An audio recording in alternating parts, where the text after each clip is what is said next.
好，来继续来看台北市的中正区，伫个半暝啊3点外，传出着真大声的怪声，真侪民众拢来行精神，都参这个松山区甲信义区拢听到，有民众讲进行迄个咧敲路面的声，啊有人讲像这个赛车的引擎声。 阁有人讲是警报声，啊讲吼真久，吼大约半点钟。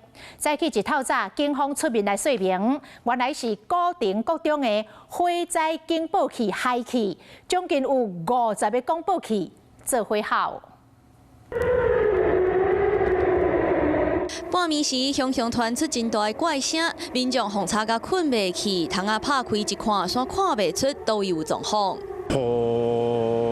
好像一直持续这样，在刨路的那个声音啊。半暝3点风吵起来，不过这个声音到底是为倒位来？翕影片的地点伫咧台北市中正区，有网友讲上山区、信义区，甚至是邦桥，拢听会到，而且佫等真久。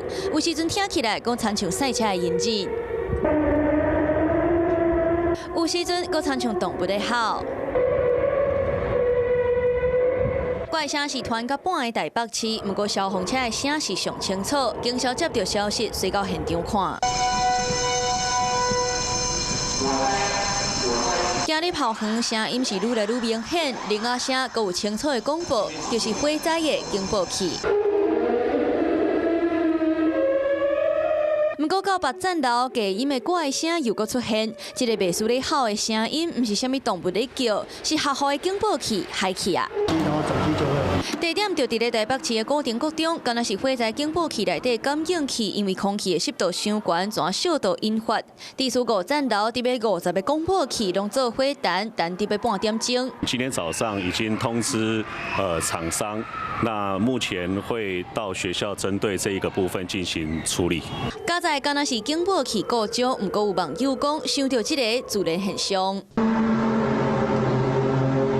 夜头看天顶，进前国外嘛有出现这落假声音，互人讲作是天灾的号头。